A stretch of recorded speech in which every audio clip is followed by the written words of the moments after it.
Magandang araw sa inyong lahat, my dear friends in Christ, brothers and sisters.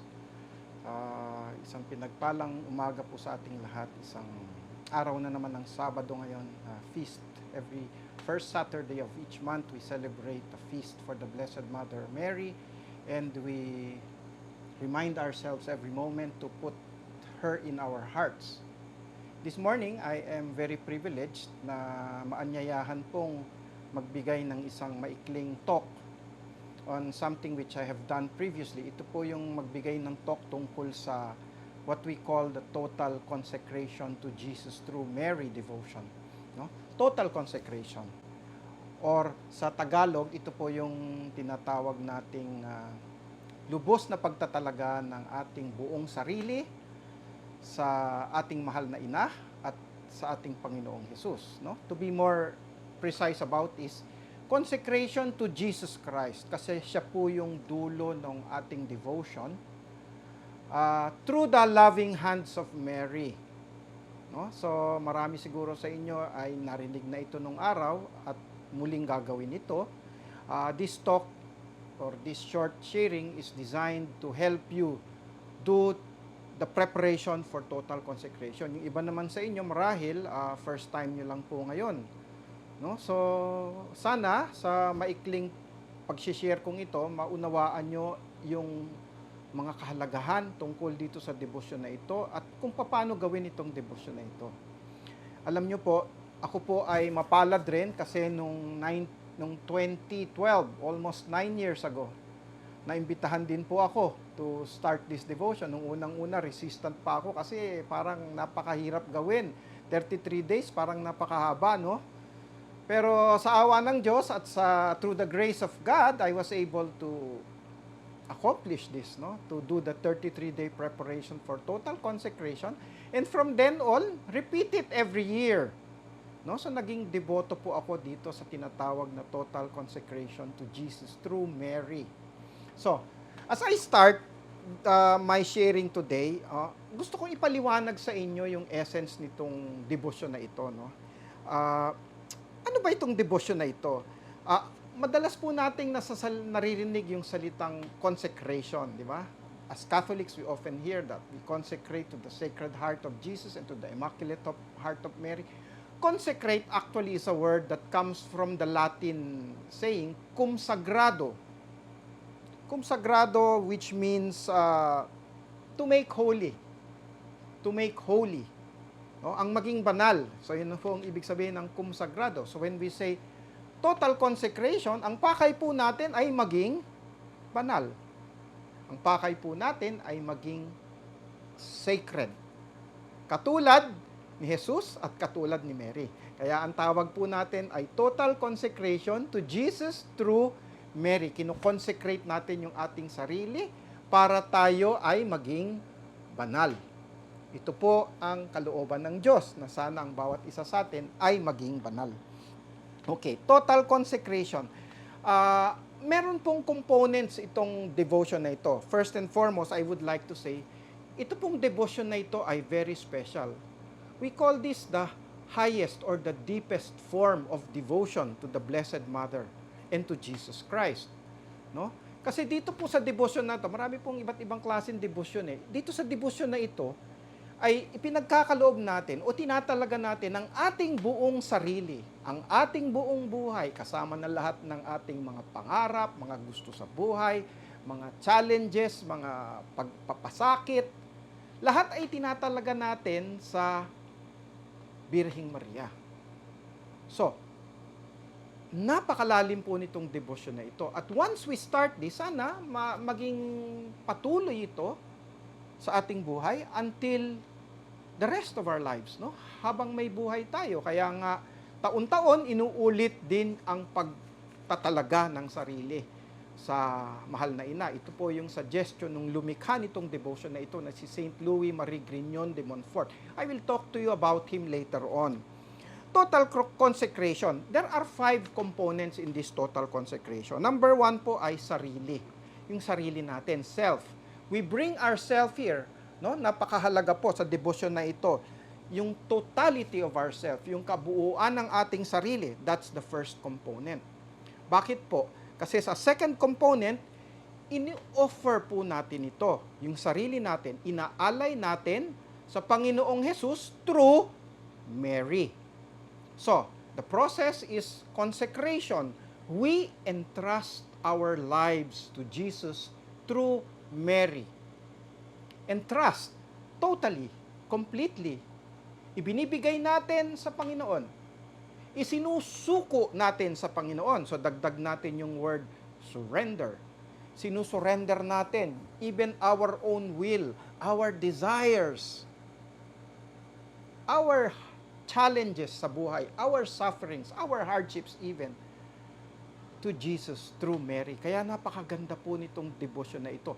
Ibinibigay natin ang control sa buhay natin kay Jesus through Mary. No, paano nangyari yon? I will tell you a historical background later on. So the first component is self. The second component po, sabi ko, is we entrust ourselves or we consecrate ourselves. The third component is Jesus Christ. Siya yung ultimate end ng devotion.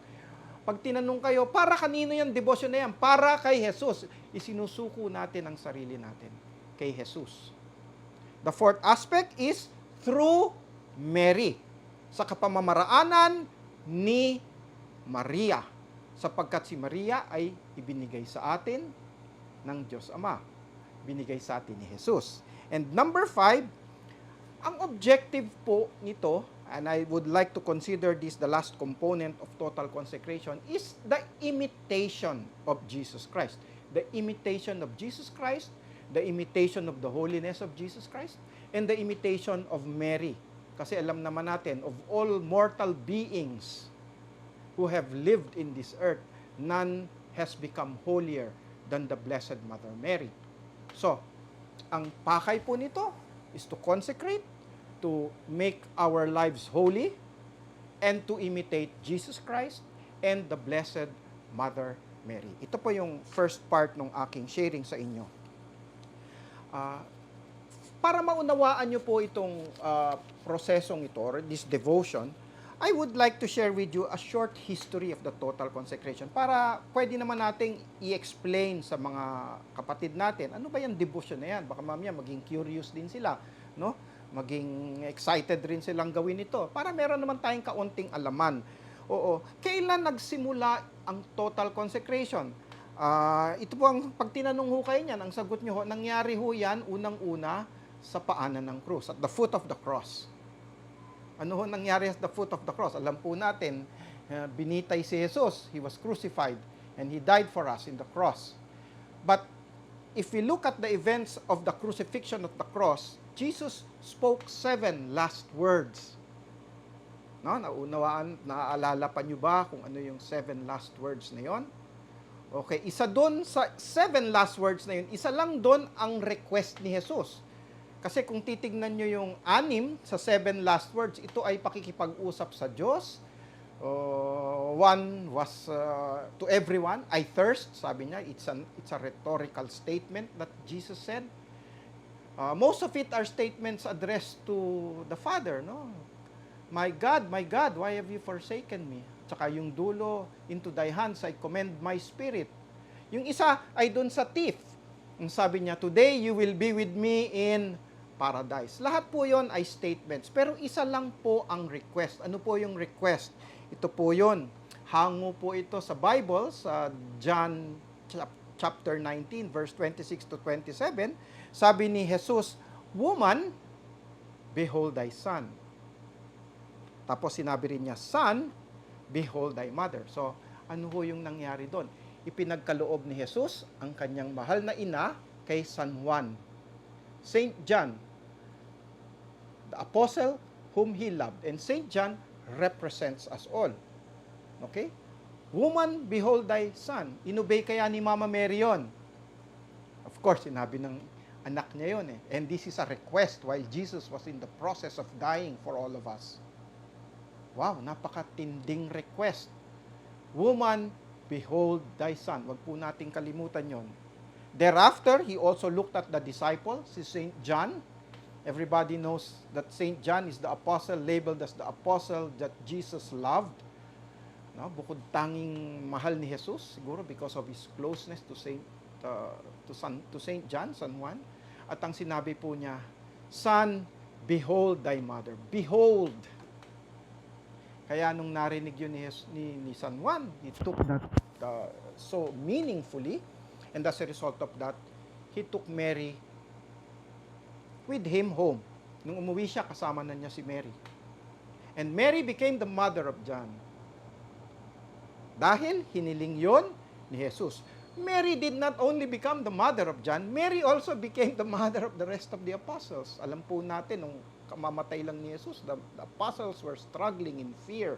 Confusion was everywhere happening. Hindi nila alam kung ano mangyayari sa kanila nung namatay si Jesus. And Mary became the mother of the apostles. So, she was there for them. Mary became the mother of all the followers of Christ. And Mary became the mother of the infant church. And up to this point in time, we call her mother in so many ways. Mother of perpetual help. Okay? Ina ng ating pananalig, ng ating pananampalataya. Saan nanggaling yon? At the foot of the cross. So yan na po ang first total consecration request. Galing po yan kay Jesus. So pag tinanong kayo, sino nagre-request na tayo ay mag-consecrate? Si Jesus. At his last moments in the foot of the cross. A dying request of our Savior. Number 2, okay, history, no? Sabi ko, during the mga 1600s, hindi 19, mga 1600s, there was a very special French priest who was divinely inspired by God to write truths about the Blessed Mother Mary, no? Ang pangalan po nitong paring ito ay si Louie Grignon. Okay? Louie Grignon. He lived I think he lived from, kung naaalala kong tama, from 1671. He was born actually on January 31, 1671, and he died, okay, 43 years later in April 28, 1714. So ang feast day po nitong paring ito na naging santo ay April 28. Oo, his name is Saint Louie Grignon de Monfort. He was beatified in 1988 and he became a saint in 1947. Okay? Ang nag-canonize sa kanya ay si Pope Pius XII. Okay? Sino po si Saint Louie Grignon de Monfort and why am I talking about him? Kasi po itong process of total consecration ay naisulat ng maganda ni Saint Louie Grignon de Monfort. Kaya meron tayong malinis at madaling paraan na maaring sundin para gawin itong devotion of total consecration na hinihiling sa atin ni Jesus, sapul pa, in a very nice and easy way. No? So, si Saint Louie Grignon de Monfort was divinely inspired to write about Mary. He was actually one of the original Mariologists, yung mga nag-aaral tungkol kay Maria. And he wrote very special books about the Blessed Mother. Naalala ko yung isa, it's called The Secret of Mary. Siya rin yung sumulat ng Secret of the Holy Rosary. It's a book written by Saint Louie Grignon de Monfort. He also wrote a book called The True Devotion to Mary. True devotion. Ibig sabihin, ito yung totoong debosyon. Kaya nga, hindi lang ito yung the highest devotion or the deepest devotion. Ito yung true devotion. Ito po yung sinulat ni Saint Louie Grignon de Monfort. And he also wrote another book called Friends of the Cross. Kasi ang ultimate end ng devotion to Mary is consecration and loving the cross of Christ. Kaya, Friends of the Cross. Okay. Together with all these books, sumulat po si Saint Louie Grignon de Monfort ng isang libro na guidebook na ang title ay The 33-Day Preparation for Total Consecration. Okay, ito po yung little brown book na meron tayo na ginagamit nating gabay. Itong libro pong ito, ang title ay 33-Day Preparation for Total Consecration. This was written specially by St. Louie Grignon de Monfort para matulungan tayong sundin yung process of preparation for total consecration. So, isinulat niya ng malinaw at in detail para magamit natin. At mula po nung naisulat niya ito, simula na pong ginamit ito ng maraming tao na nakabasa sa kanyang mga books, sa kanyang mga writings, and they started consecrating themselves to the Blessed Mother. Meron lang akong konting side kwento. Alam niyo po ang nangyari, after he has written this and after his death, nawala po lahat yung manuscripts niya. Nawala. Kwento sa akin ng isang kaibigan kong pare, si Father Melvin Castro, sabi niya, this was lost for about 170 years. Wow! Nawala yung manuscripts na napakaganda, napakalalim na pinagkaingat-ingatang isulat ni St. Louie Grignon de Monfort. E di may nagtago nun. Sino kaya ang nagtago? Ayaw nung nagtagong yun na mabasa natin itong mga kasulatang ito ni St. Louie. Sino po kaya yung nagtago? Eh di si Taning, si Satan. Pakiwari ko lang po yun. But when these manuscripts were found again sometime near already the 1980s or there around those times, marami na hong nakabasa nito at ginawa itong process of total consecration. Gaya ng sinabi ko po kanina, in 1988, he was beatified. He was, ano ba yung process? He was beatified, no? Naging blessed po siya. So, he became Blessed Louie Grignon de Monfort in 1988. And some 60 or 70 years later, in 1947, he was canonized as Saint Louie Grignon de Monfort. Maybe marami sa atin yung hindi pa nakakakita sa kanya or larawan niya. So, I will show some pictures in this short talk, no? Siya po si St. Louie Grignon de Monfort, at kaya ko po binigyan ng pansin si St. Louie Grignon de Monfort. Most of the things that we will go through as we do the total consecration process or yung paghahanda na 33 days ay sinulat ni St. Louie Grignon de Monfort. Okay, historically alin, balik tayo sa history. So, pagkatapos ng mga 1600s na isulat na ni St. Louis itong manuscripts about the Blessed Mother and about total consecration, ano naman ang nangyari? 1947, gaya ng sabi ko, he was canonized as a saint. In 1948, the Blessed Mother Mary visited us in Lipa, Carmel, Batangas po, in the Philippines. The Blessed Mother appeared 1 year later. At dito po sa visit na ito, central to all the many messages that she gave us is what? Ito pong message na to, I want you all to consecrate as my holy slaves of love. O, yun po ang sinabi ni Mama Mary. Dinagdagan pa ng date on October 7, 1948. Actually, sinabi po ito ng Mama Mary nung September 25, 1948. Sinabi niya, I want you all to consecrate as my holy slaves of love. In October 7, 1948. Kaya po, nung mga panahong yon, ang ginawa ni Bishop Alfredo of Villar, who was the auxiliary bishop and the bishop in charge of Lipa Carmel, the monastery at that time, he consecrated himself, the nuns, and the entire community to the Blessed Mother Mary in 1948, October 7, in obedience to the request of the Blessed Mother. Kaya pag tinanong ho kayo, bakit natin gagawin itong devotion na ito? Kasi hiniling ito ni Jesus sa krus. Number 2, isinulat ng maayos ni St. Louie Grignon de Monfort. And number 3, hiniling ni Maria nung siya ay nag-appear sa Lipa Carmel in 1947. Yun po ang importante. Marami sa inyo siguro ay hindi pa aware about Mary's visitation. Although this is not yet fully what you call approved by the Catholic Church, marami pong mga controversies na involved dito eh. Sapul nung nangyari po ito. but there are so many written down documents that attest to the truth about the Blessed Mother's visit to Lipa Carmel.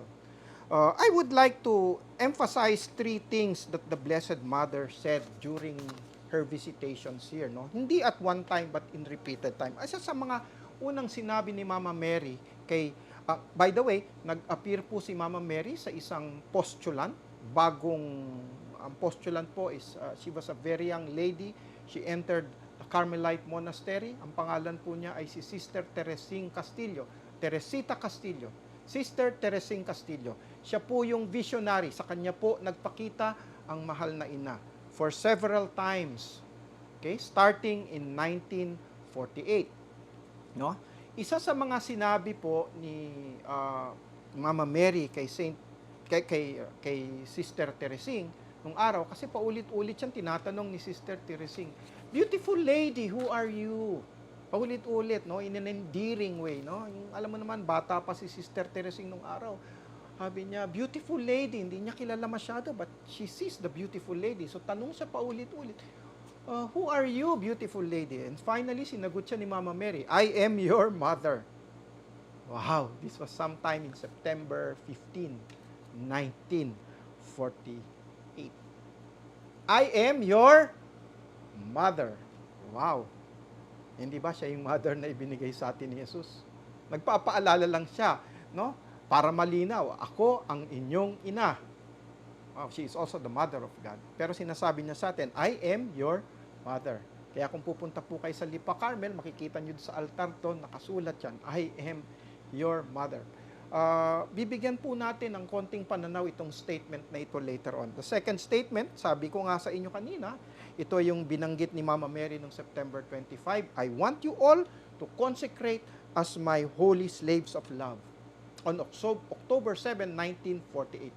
Holy slaves. Now, ngayon ko i-explain itong statement na ito. Why holy slaves? Kasi po, ito po yung devotion na isinulat ni St. Louie Grignon de Monfort. It's a devotion of holy slavery. Kasi itong devotion na ito, where we entrust our lives completely to Jesus through Mary, is a devotion of holy slavery. Nagpapaalipin tayo kay Jesus at kay Maria. It's called holy slavery. Alam niyo po, marami sa atin medyo may negative connotation sa word na slavery. No, ayaw natin maging slaves, ayaw natin maging alipin.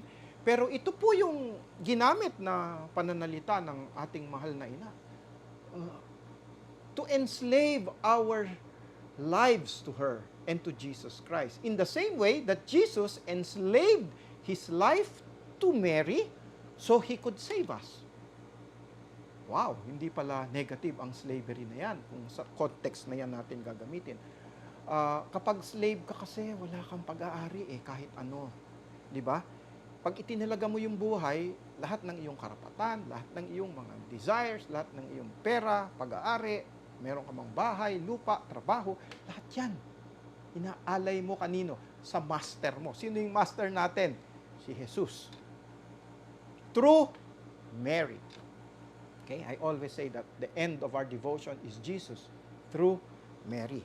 Kaya ito pong total consecration na hiningi ng mahal na ina is a devotion of holy slavery. And what's interesting is that the person who wrote this 200 years ago just became a saint 1 year ago. Wow. So talagang inintay pa ni Mama Mary. Tamang-tamang timing itong pagbisita niya sa Lipa Carmel in 1948. Kung titingnan niyo ho yung iba't ibang apparition ni Mama Mary sa Guadalupe, sa Fatima, sa Lourdes, kakaiba itong hinihingi dito ni Mama Mary. Dito lang hinihingi itong total consecration. Malalim ang hinihingi. Kaya siguro hanggang ngayon, nagkakaroon pa ng problema sa acceptance nitong the truth about the apparition, kasi talagang nagpapakahirap ang demonyo na wag ma-recognize ito. Kasi pagkapag narinig ng buong mundo na hiling ng mahal na ina ang consecration to her son through her, wow, mawawalan siya ng kapit sa maraming kaluluwa. Ayaw na ayaw ng demonyo po ito mangyari. Another statement that the Blessed Mother said during her apparitions was on November 26. Ito na po yung towards the end of her apparitions, 1948, sabi niya, "This is my last apparition. I am Mary, Mediatrix of All Grace. All this can now be revealed." Yan po ang statement ni Mama Mary.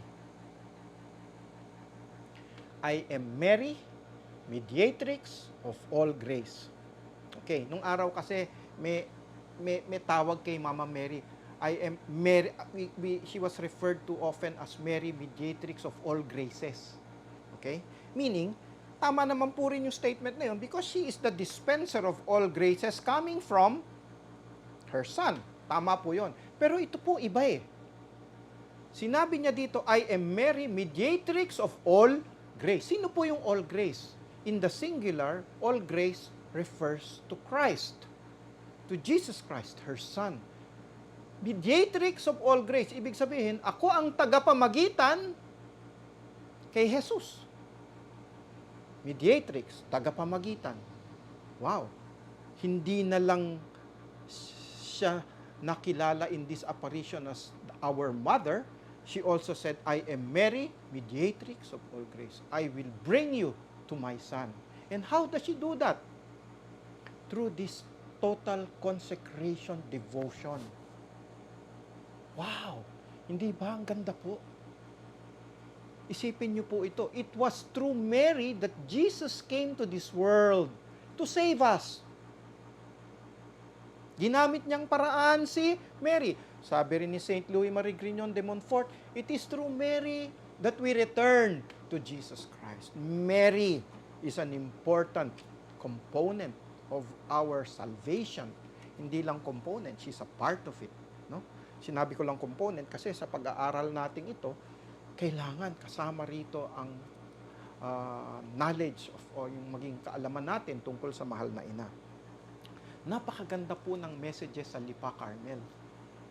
Kaya kung iisipin po natin yung tatlong messages na yun, I am your mother, I want you to consecrate as my beloved slaves of love, and I am Mary, Mediatrix of all grace. Kapag sinunod po ito lahat ng Katoliko, magkakaroon po ng major transformation dito sa mundong ito, sa ating pananampalataya. Kaya, matanong ko kayo, importante po ba itong devotion na ito? Ano po ang sagot natin? A big resounding yes. Yes. Bakit? Kasi request ito ng Savior natin when He was dying. Di ba? So, si Mama Mary, pinagkalooban sarili niya sa atin. Kaya bumalik siya rito, pinabalik siya rito. Nung araw po, I was privileged to visit the visionary nung buhay pa po siya. No? Nung buhay pa po si Sister Teresing, I was privileged with my wife to visit her. And in one of our conversations with her, naikwento po niya sa amin, once daw pala, hindi nagpakita si Mama Mary nung iniintay nila because she was supposed to appear for 15 consecutive days. Pero one day, one particular day, hindi siya nagpakita. So, the following day, when she came back, tinanong siya in a childlike way, nanindiring way again, by Sister Teresing, Mama Mary, we waited for you last night. Why did you not come yesterday? Bakit po kayo hindi dumating? Alam niyo po yung tugon ni Mama Mary sa kanya. My son did not allow me to come. So even in heaven, she obeys the Son. Kaya sino po sa palagay nyo ang nagpapunta sa kanya rito para sabihin lahat itong mahalagang mensahe na ito? Her own will? Hindi po, no? Alam ko po, and I'm sure, confident in my faith that it was Jesus who asked her to come here to announce all of this. So, mahalaga po ba itong devotion na ito? Yes, sabi rin po ni St. Louie Grignon de Monfort, mapalad po ang mga maiimbitahan na gawin ang devotion na ito sapagkat hindi daw po para sa lahat itong devotion na ito. Pinipili lang daw.